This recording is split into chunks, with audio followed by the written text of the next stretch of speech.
Fala pessoal, no vídeo de hoje eu quero falar sobre predestinação na visão de Santo Tomás de Aquino. Então estou aqui com o primeiro volume de Santo Tomás, da Suma Teológica de Santo Tomás, e eu quero falar sobre como ele entende a predestinação e sobre como ela isso foi importante para mim, porque eu vi muita coisa que eu já cria por ter uma formação calvinista no protestantismo, eu vi em Santo Tomás. Então, como Santo Tomás é anterior a Calvino, muito provavelmente há uma grande influência aí sobre o dito reformador, sobre esses assuntos. Então eu quero ler com vocês alguns pedaços da Suma sobre predestinação. Ele vai tratar sobre a predestinação na questão número 23, no primeiro volume, que se chama Da Predestinação. Então, a questão 23, ele vai tratar de 5, 6, 7, 8 questões. 8 questões ele coloca, então, nesse capítulo. E a primeira questão vamos lá, chega lá. A primeira questão que ele trata é se os homens são predestinados. Então ele começa como ele sempre começa, no primeiro argumento sendo um argumento contrário, no qual ele vai refutar depois, e ele vai, é lógico que é fácil de refutar quando você mesmo coloca o próprio argumento, mas não é isso que eu quero que você pense ao ver esse vídeo. Poxa, não, ele coloca argumentos sérios aqui, bons, com citações na contradição, e depois ele refuta os argumentos que ele mesmo colocou. Mas então, ele diz o seguinte: se os homens são predestinados por Deus. E aí ele começa: parece que os homens não são predestinados por Deus. E é muito comum, eu já ouvi pessoas dizerem que viram outras pessoas, eu nunca vi isso particularmente, começarem a ler e pegar lá um pedacinho do início do Santo Tomás e falar: tá vendo? Santo Tomás não cria nisso. Mas na verdade só estava lendo o início do argumento de Santo Tomás, da questão. Logo depois ele apresenta a solução e as respostas a todos os argumentos contrários. E eu quero compartilhar aqui com vocês sobre a predestinação um pedaço dessa primeira questão, do primeiro artigo da questão 23, que é se os homens são predestinados por Deus. Na resposta à quarta argumentação, ele diz o seguinte: embora por especial privilégio e acertos lhe seja revelada a predestinação, embora por especial privilégio alguns podem saber se foram predestinados, essa é uma graça dada a alguns, a poucas pessoas, contudo, não convém que o seja a todos, porque então os que não são predestinados se desesperariam, e a certeza dos predestinados geraria a negligência. Então, ele diz aqui que é comum, que sim, é um privilégio que alguns desfrutam de saber que são predestinados. Mas não é dado a todos esse privilégio, porque se desse a todos, haveria uma negligência. Pô, já sou predestinado, sou salvo, serei salvo inevitavelmente, vamos cruzar os braços, deitar no sofá, assistir Netflix. Não. Obviamente que Deus salva através dos meios, através da nossa cooperação e tudo mais. Tudo existe, a perseverança dos eleitos, e tudo isso de fato existe. Os eleitos perseveram, mas ele diz aqui que há dado o privilégio a poucos, para que não se desesperem aqueles que souberem que não são eleitos, e para que não haja negligência daqueles que souberem então que são. No primeiro ele vai dizer sim, existe predestinação. Existe a predestinação, não tem como negar de fato, ela está de forma muito clara na Escritura. Na Escritura Sagrada, o apóstolo Paulo ensina isso de forma clara e evidente. E Santo Tomás não é o camarada doido que vai negar, e nem a Igreja Católica nega em nenhuma das suas posições a respeito da predestinação.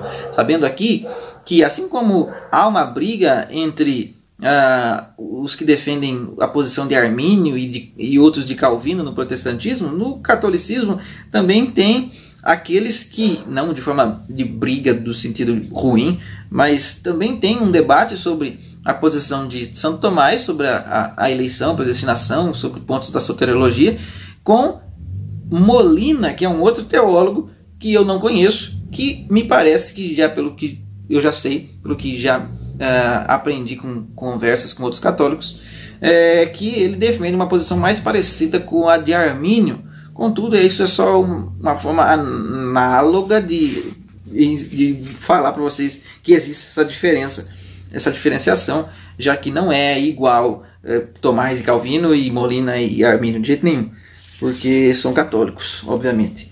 Então, marquei outras partes para vocês aqui, para comentar com vocês, e aqui ele vai falar na questão número 3, se Deus reprova alguém. Então ele vai usar o argumento inicialmente, ele vai falar, parece que Deus não reprova ninguém. Então aquela ideia de reprovação e eleição, Deus elege alguns e reprova outros. E qual que é o pensamento de Santo Tomás? A primeira argumentação dele aqui, que obviamente que é contrária ao que ele acredita, ele diz, pois ninguém reprova a quem ama, segundo aquilo da Escritura. E aqui já muito antes da Reforma, para quem diz que só em Trento que existiu, que foi escolhido os deuterocanônicos como inspirados, aqui antes da Reforma, já em Santo Tomás, ele cita como Escritura o livro de Sabedoria, capítulo 11, que diz, porque tu amas todas as coisas que existem e não aborreces nada de quanto fizeste, logo Deus não reprova ninguém. Certo? Então ele usa essa argumentação e ele argumenta aqui, obviamente, no argumento que ele discorda. E depois, respondendo, logo na resposta à primeira, ele vai dizer o seguinte, Deus ama a todos os homens e mesmo a todas as criaturas, por lhes querer algum bem, mas nem por isso quer a todos qualquer bem. Assim, aos que não quer o bem da vida eterna, dizemos que os odeia e o reprova. Então há também a possibilidade de você ser católico. Isso é um dilema apenas para quem é reformado, para quem tem uma influência calvinista enquanto protestante e cogita a transição ou passa pela transição. É um dilema. Poxa, e agora? Tudo que eu já aprendi sobre predestinação, sobre a eleição. Então é extremamente aceitável na doutrina da Igreja Católica que você creia que há uma reprovação dos réprobos e é uma eleição daqueles que Deus quer salvar, aqueles que Deus elegeu para a salvação. Outra coisa que ele fala aqui como se dá a reprovação, ele diz, por onde, como pela divina providência é que os homens alcançam a vida eterna, pode também a providência de Deus, permitir que certos não a alcancem. Então não há essa dupla predestinação onde Deus leva de forma ativa, de forma positiva, todos para o céu e também de forma igual leva outros para o inferno. Deus não leva, não conduz, não faz ninguém pecar, não faz ninguém para o inferno. Ele simplesmente permite que a pessoa trilhe o seu caminho natural, que ela vai trilhar com a sua natureza manchada pelo pecado. Então, ele permite que a pessoa apenas siga o desejo do seu coração.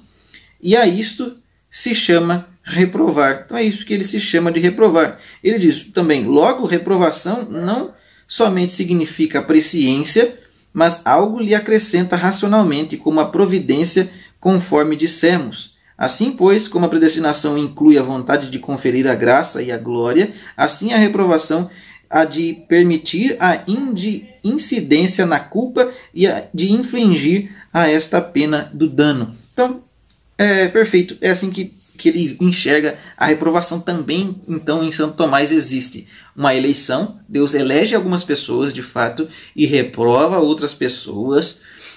Contudo, ele não o faz de forma igual. Aqueles a quem ele elege, ele os salva, fazendo com que alcancem a graça, e os que ele reprova, ele simplesmente permite, não os leva, mas permite que trilhem o seu próprio caminho, e então, trilhando o seu próprio caminho, obviamente que não alcançarão a graça de Deus.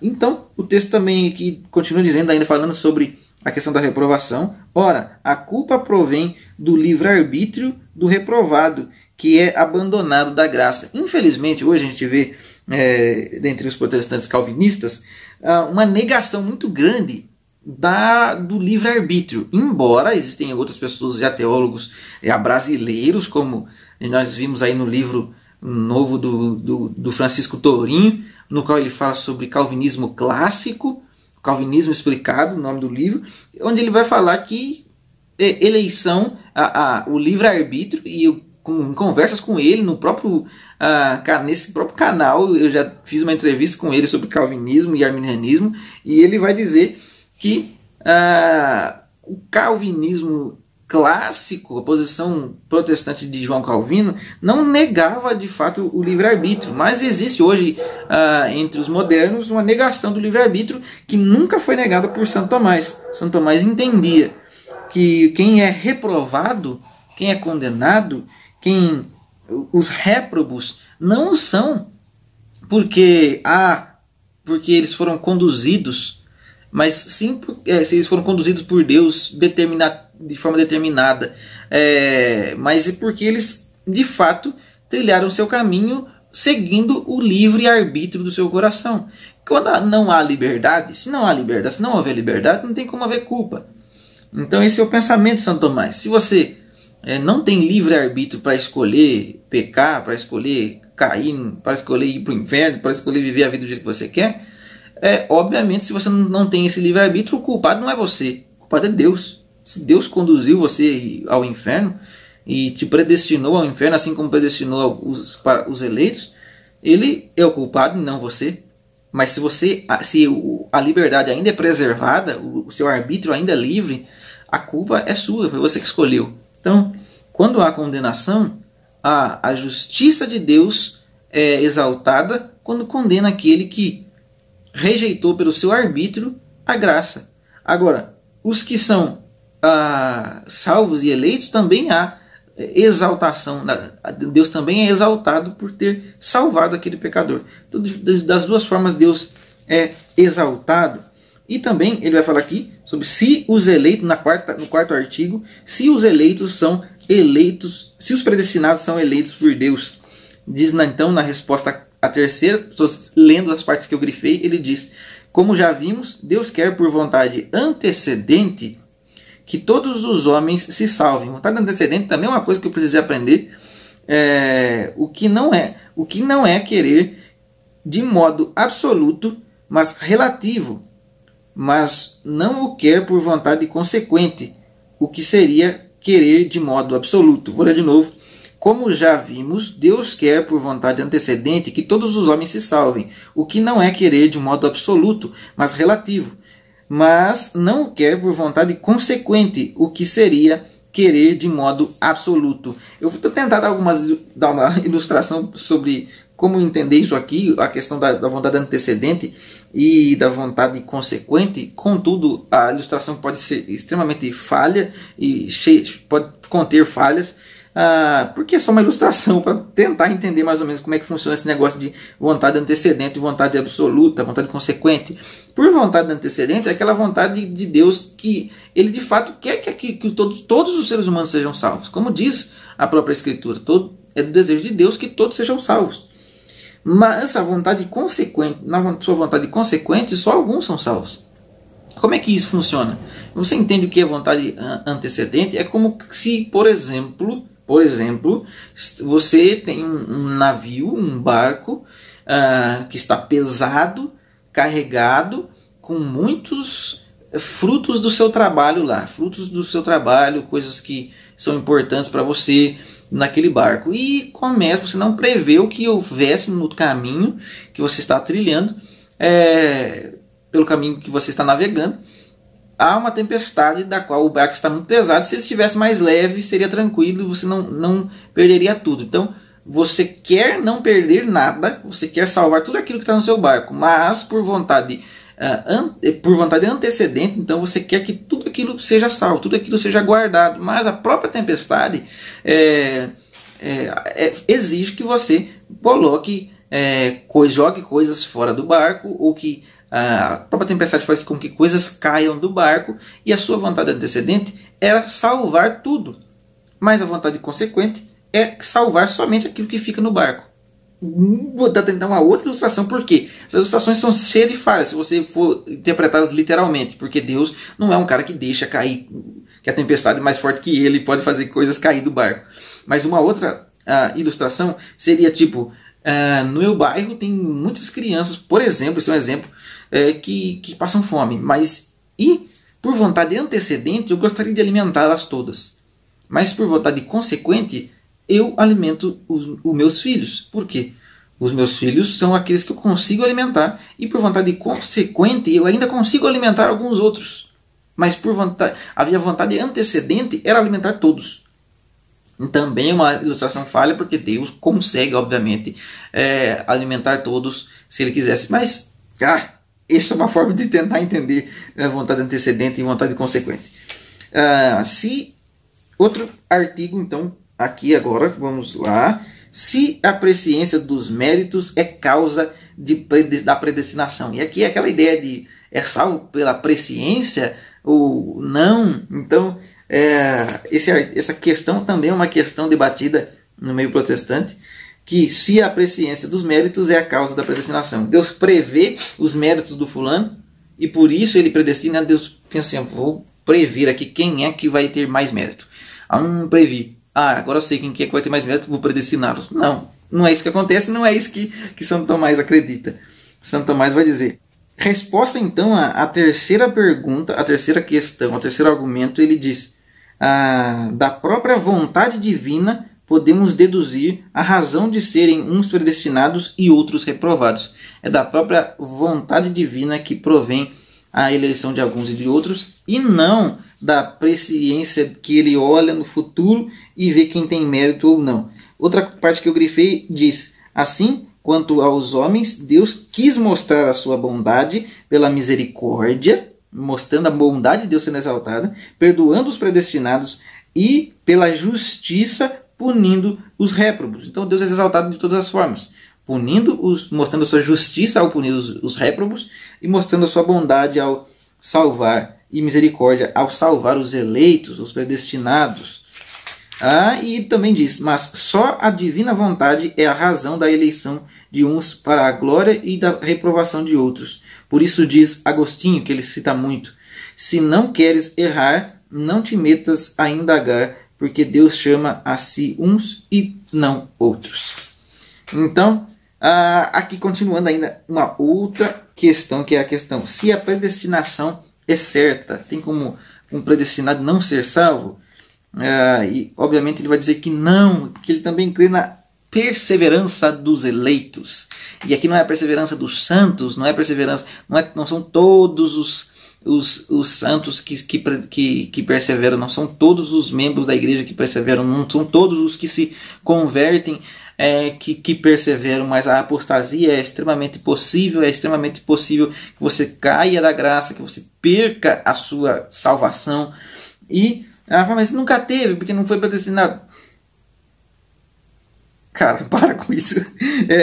Então ele vai dizer aqui, na sua resposta à segunda, ele vai dizer: embora em si considerado seja possível o predestinado morrer em pecado mortal, todavia tal é impossível, uma vez que é predestinado, donde não se segue que a predestinação pode falhar. Então, os eleitos irão predestinar e perseverar até o fim. Eles não caem da graça. Outra questão, a questão número 7, é: se é certo que se é certo o número dos predestinados. Ele diz que sim, o número dos predestinados é certo.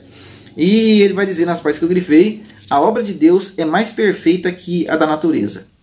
Ora, nas obras desta, o bem se manifesta quase sempre, e em poucos casos a falha é o mal. Se, pois, Deus instituísse um número certo dos que se deveriam salvar, mais numerosos deveriam ser os que se salvassem que os que se condenassem. Mas a Escritura diz o contrário: larga é a porta e espaçoso é o caminho que guia para a perdição, e muitos são os que entram por ela. que estreita é a porta e que apertado o caminho que guia para a vida, e poucos são os que acertam com ele. Logo, não foi preordenado por Deus o número dos que se devem salvar. E aqui não é o pensamento de Santo Tomás, porque isso faz parte do início do artigo, do qual ele vai refutar essa ideia na terceira resposta. Ele vai dizer, mas na terceira resposta, na terceira resposta, ele vai dizer: o bem proporcionado ao estado comum da natureza se realiza em muitos seres e falha em poucos, mas o contrário se dá com o bem excedente a esse estado comum. Assim, a ciência suficiente para administrar a própria vida, muitos a têm, e os poucos que dela carecem se chamam todos ou estultos. São, porém, pouquíssimos em relação aos outros os que atingem a ciência profunda das coisas inteligíveis. Ora, constituindo na visão de Deus a eterna beatitude, excede o estado comum da natureza, sobretudo porque a graça se perdeu pela corrupção do pecado original, e por isso poucos se salvam. E aqui refugie por excelência a misericórdia de Deus, elevando alguns à salvação, que muitos não alcançam, abandonados ao curso comum e inclinação da natureza. Então, mais uma das coisas aí em comum entre a posição de Santo Tomás sobre o número dos eleitos e a posição calvinista protestante sobre o número dos eleitos. Por que eu faço essas comparações? Porque isso foi importante para mim. Isso é legal para mim comparar, porque é isso que eu tenho de bagagem dentro da minha cachola. E por fim, ele vai dizer falar sobre se a predestinação pode ajudar-se das preces dos santos. Então ele vai dizer que sim, os predestinados podem ser ajudados, porque quando são predestinados e são salvos através dos meios. Nós podemos ajudar os predestinados a serem salvos, não porque se a gente não ajudar, eles não serão salvos, mas porque Deus quer que eles sejam salvos através dos meios que Ele instituiu, através da pregação, através dos sacramentos, através da intercessão. Então, é assim que as pessoas são salvas, são através dos meios. Por isso que, mesmo sabendo que você é um eleito, você não deveria, isso seria muito difícil, mas se você soubesse que é um eleito, você precisaria mesmo assim perseverar, até porque os eleitos perseveram. Então, é basicamente isso que Santo Tomás diz sobre a predestinação, sobre a eleição. Santo Tomás, rogai por nós. Até a próxima e fiquem com Deus.